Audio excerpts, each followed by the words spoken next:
and welcome to the show. I'm Nadia Jordana, and you are watching It's a Woman's World. Our show today is a continuation of our previous episode where our topic of discussion was domestic terrorism. We also had a guest co-host, and her name is Rachael Hanel. She'll be joining us again today. So let's not hang around here. Let's meet the other participants and get this discussion going. Hello and welcome back to It's a Woman's World. Well, as promised, we told you there would be part 2 of this fascinating story of a woman who took risks, small town to big city. Well, Nadia, you had something that you wanted to share with all of us. Would you please? Yes, I do have something. I'm going to share screen here as it comes up, and it should be right there. Yeah, it is right there in front of me. It's in this tab. This is a map of mass shootings in the United States. You can't even, there it is. What I want to talk to you a little bit about is how statistics and numbers can give you information. They can be misleading, they can frighten you, and they can calm you down. But we're looking over here to on the right side of the screen, number of mass shootings says United States and Russia. Let's just look at those two. United States 101, Russia 21. Now, that's a huge disparity no matter what context it's in. And that is alarming with those numbers. But now I dug deeper when I was reading these statistics, and these are mass shootings where 4 or more are killed. But the time period, I thought, what time period was that? Was that last year? Was that 10 years ago? This was actually 1998 through 2019. So that's 21 years of mass shootings where 4 or more were killed by whomever was doing the statistics. And I can't tell you how accurate that can be, but that would be supposedly an average of 5 per year. Now that's 5 too many, and that's 101 too many. But it lets you know how huge the numbers can look. And then on the flip side, then it's, oh, maybe it isn't so bad. Well, we know it's on the news every day. It is bad. Now, over here on this side of the country, there was, and can't put handwritten notes on here.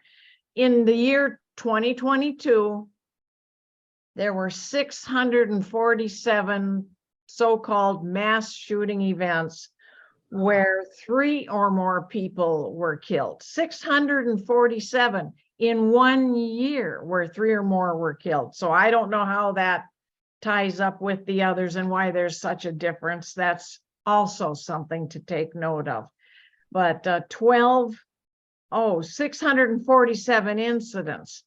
12 out of those 647 incidents were 3 or more dead. So it's all in how you read the numbers, how you present the numbers. And Canada's has a few, and Russia has a few. I just wanted you to see how tricky it is to get the full picture. I still don't feel, after looking at this, that I have the full picture.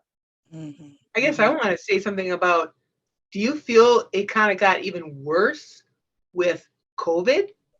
Does anybody, I mean, I'm just throwing this out. After COVID, didn't it seem like, wow?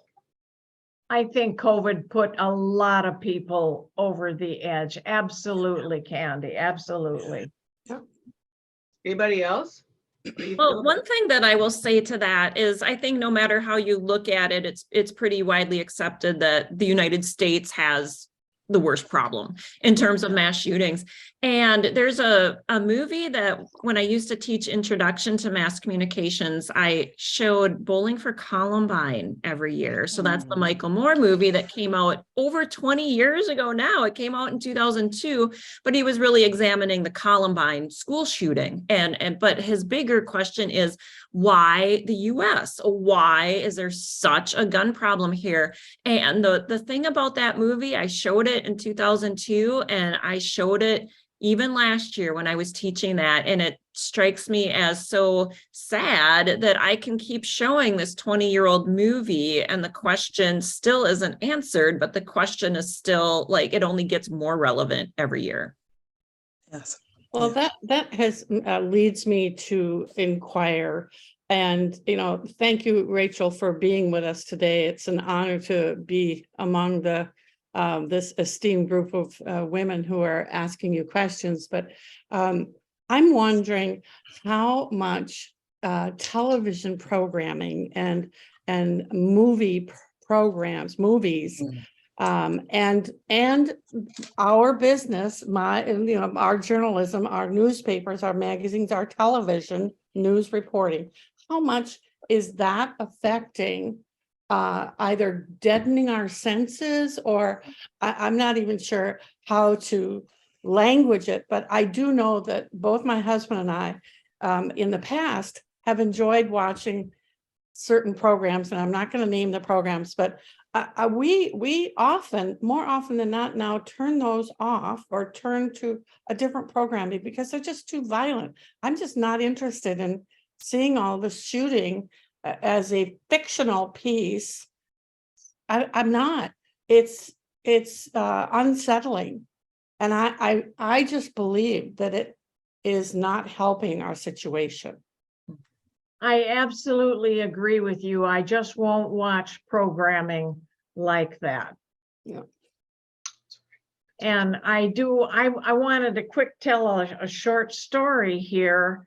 And I'd like to hear from the rest of you if you've had any personal experiences that brought you close to either someone who's a victim of this kind of violence or committed something like this. But I remember being in my rural community of Motley, Minnesota, as a kid in 4-H club with a young boy named Danny Joe Hiddle.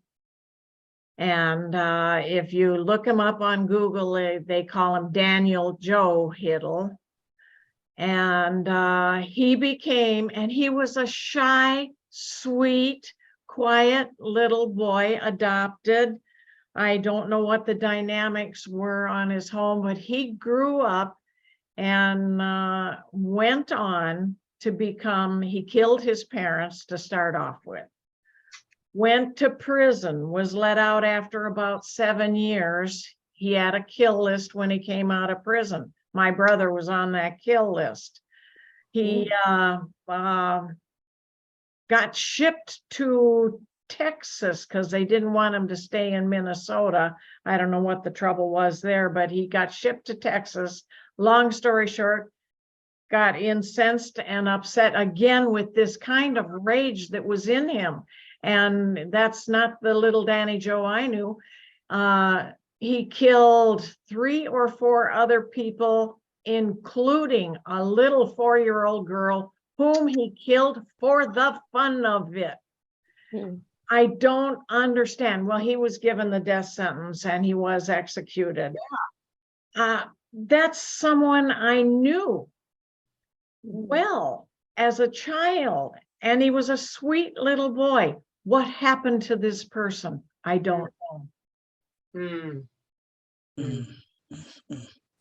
Oh, wow. Well, I can't say that I know anyone, who has, done those things. However, I do know that somewhere in this American culture, it is truly cultivating a split personality in, what we, like you said, I knew this little boy, sweet little boy. What happened to bring out this violent, murderous rage. And what is it in our culture that cultivates persons more than any other country, as we saw from your graph? That really is, really the overarching question that probably the world, internationally, the world is asking. What is happening in the United States that is creating this demographic of folk? Mhm. Mhm. Even road rage. Oh, absolutely. Road rage, domestic violence. Oh, Violence against children. We're seeing such an schools. increased number. Mhm. We're seeing also, carjackings, a higher number of carjackings than ever before. So we are really seeing a lot of changes. Could it be that it is getting difficult because when you do watch our programming, when you do hear our music, the base of it, the message of it is violence. Well, Even our reality television is all about Yes. violence we see and a being lot. violent against Yeah. people and each other. Absolutely. We see too much. And I'm a little older, so I didn't even have television till I was 7 or 8. So I didn't get it in those real formative years, but our children today do get Oh, it in yeah. formative years. And in many cases, our children that is their babysitter. In many cases, the television has become mommy TV, daddy TV. Many of our children, when they use descriptive language, they're using language that they've learned from a TV commercial. Mommy looks delicious. Okay. And it's because the programming is all day, and if it's not the television, it's the iPad. If it's not the iPad, it's the cell phone. If it's not the cell phone, it's some other device that is truly placed in front of our children, and no one's supervising. And Is anyone else concerned when you see the small little babies and the parents just put the phone or the iPad in front of the baby? I understand at a level, you don't want your kid, you're in a restaurant, you don't want your kid to freak out or something like that. Right. But also that seems really concerning to me because we don't have any studies done on how that's going to affect them down the road. No. We're actually witnessing what's happening. Now we are seeing more and more social emotional diagnosis for our children. We are witnessing more and more suicide and depression. We are witnessing more domestic terrorism, right? And smaller forms within the school with younger groups of children. We just had on the news a 6-year-old or a 4-year-old child in a kindergarten class shoot a gun at their teacher, okay? And several bullets went past her head. We are seeing this in an outrage and really an uproar of numbers that really should have the American people really, talking, much like what we are doing now and coming up with some plans.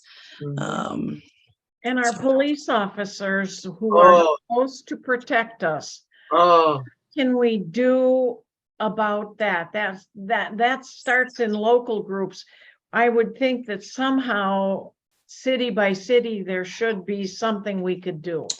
Mm-hmm.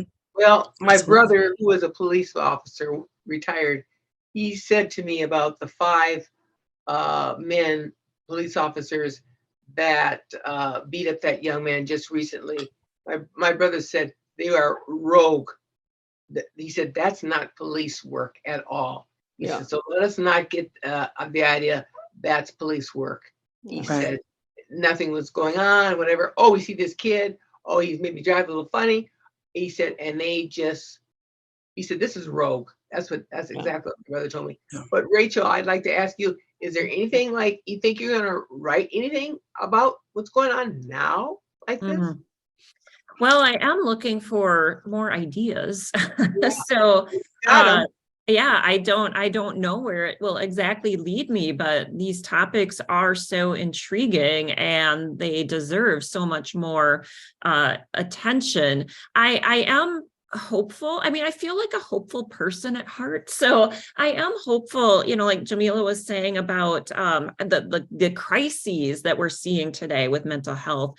I feel, because I work at a university, and so there is so much more attention given now to mental health. And I think that has been that's what has come out of the pandemic.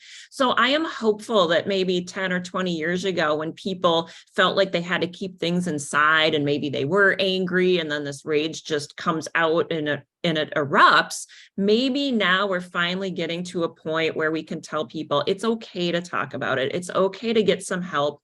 Let's deal with these emotions that you're feeling. I do hope that things will change because of this renewed attention. Yes. Rachel, I think I might have an idea for your next project. Okay. So I understand that you've also written over 30 children's books. And I think that children need to read about violence and how they can heal from it, how they can protect themselves. And it would be a hard book or series of books. It could be actually about being in school as a kindergartner and what to do when X happens. So that to me is our books waiting to be written, and I think would also sell well, quite frankly, because parents need help too. And I have another little bit of a different direction, and that is I spent 20 years in Europe, and I learned to love the BBC. And so more often than not, my husband and I are watching public television, because the programs there, and I call them crimies, they're criminal stories based on crime and everything, but stories like or programs like Vera. I mean, she is so interesting, and there isn't the violence that we have in our programs to tell how a somebody who's broken the law is captured and still alive. So I'm just wondering what the influence of our programming is on, and I do think the idea of children's books about violence. I like that idea a lot. And I have thought about that. I think we are seeing a lot more of that, like these really serious, heavy topics geared toward kids. I know that Isabel Wilkerson, with her wonderful book Cast, that's been adapted into a book for kids. And I just think, how important is that? Like, how great is that? And I think there have been some books about George Floyd, specific for kids. Like, these are heavy topics and they are really serious, but if we can get that information out to younger people, age appropriate, of course, but like, why not invite them into this important conversation too? Less violent programming and more educational programming can still be entertaining, and people can still enjoy what they're seeing. That is one area where we can, as grassroots people, help promote. I did sign up for BBC just a month ago, and I'm absolutely enjoying the programming. Lots of interesting stuff. Yes, people get murdered and there are mysteries, but it's not as violent. I go to sleep with these images in my head, and they're excellent first quality programs. Americans don't do as much of that, and we can and should do more of it. I write letters to the editor a few times a year to the Star Tribune, and they published. Good. And I have been thinking recently about writing a letter about the violence on television and in the newspapers. And now this interview with Rachael has I'm going to do that. Oh, good. Wonderful.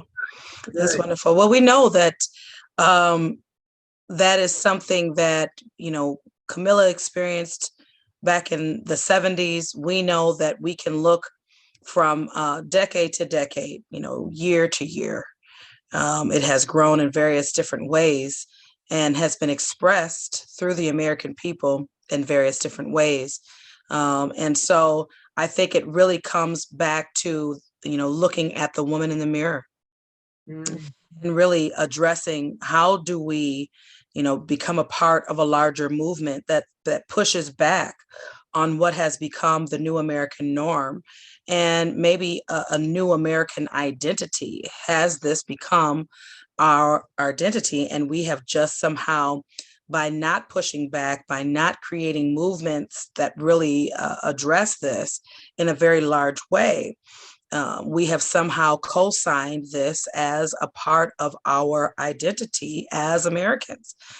This underlying violent culture that is represented and shown all over the world in various behaviors.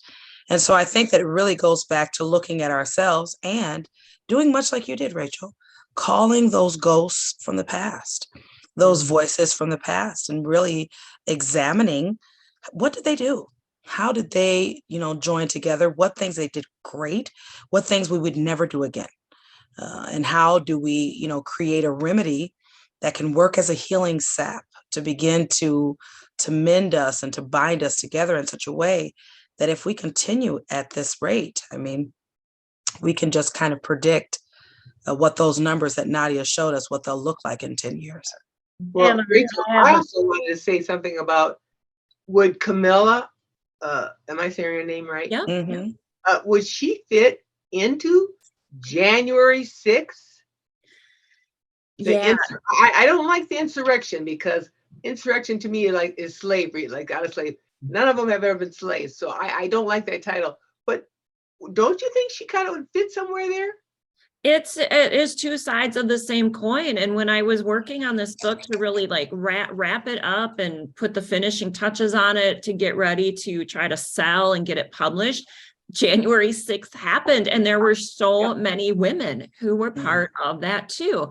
And I thought, okay, they're on separate ends of the ideological spectrum, but they are still women who are angry and they're frustrated. And like Camilla, they said, we've been quiet for too long. We need to do something to really wake people up and get attention. So yeah, a lot of parallels there. Yeah, I Wow. thought so.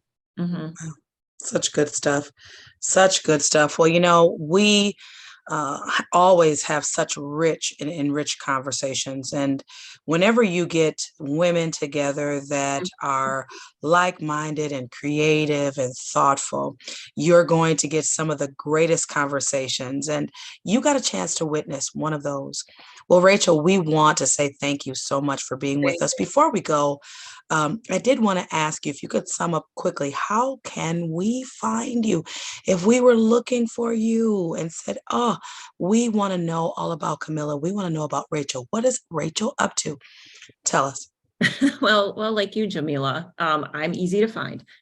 So just type my name into internet, into Google. It's Rachael Hanel, Rachael. So it's a little unusual spelling for Rachel, Hanel. But you can find me. I'm on social media. My email address is out there. My website, you can contact me through my website. I still have my blog. I don't really write on it frequently, but if you wanted to look up posts that I've done about Camilla and the SLA over the years, it's there. So yeah, I'm very easy to find, and I love engaging with people and I love engaging with readers. So I would love to connect, and I just really want to give my heartfelt thanks to all of you today. This has really been a wonderful, smart conversation. It's like every writer's dream is to have a smart conversation with people about the book and about the topics that come out of the book. So thank you so much. Wonderful. And again, we want to thank you for being with us on It's a Woman's World. And we look for you to come back to see all the great things that women in your community are up to. Thanks once again. Well, that was some really important information shared on the program today, and I'm sure you all agree. I just wanted to take an extra couple of minutes right here at the end for those of you who are still with us. This information I didn't want to share in the middle of the program because there's statistics and facts and figures, and that can be just a little bit dry. But bear with me, it's only a couple of minutes. This is also important data for you.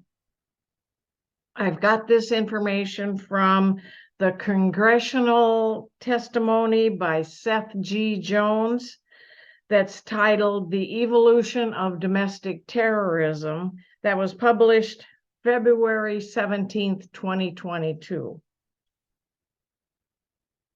Domestic terrorism includes the deliberate use or threat of violence by non-state actors to achieve political goals and create a broad psychological impact. Violence and the threat of violence are important components of terrorism. This testimony leverages a CSIS data set, which includes 1,040 cases of terrorist plots and attacks in the United States that took place between January 1, 1994 and December 31st, 2021. The data set is divided into such categories as incident date, perpetrator, location, motivation, number of individuals wounded or killed, target, and weapons used. The years 2020 and 2021 had the highest numbers of domestic terrorist attacks and plots in our data set. In 2021, there were 73 terrorist attacks and plots in the United States. As shown in figure 1, which is too small to show here, the number of fatalities increased from 5 in 2020 to 30 in 2021. This level was roughly comparable to 2019, in which there were 35 fatalities from terrorism in the United States. The recent increase in domestic terrorist activity began around 2014. From 2014 to 2021, there have been an average of 31 fatalities per year, indicating that the 30 deaths in 2021 were typical of this period.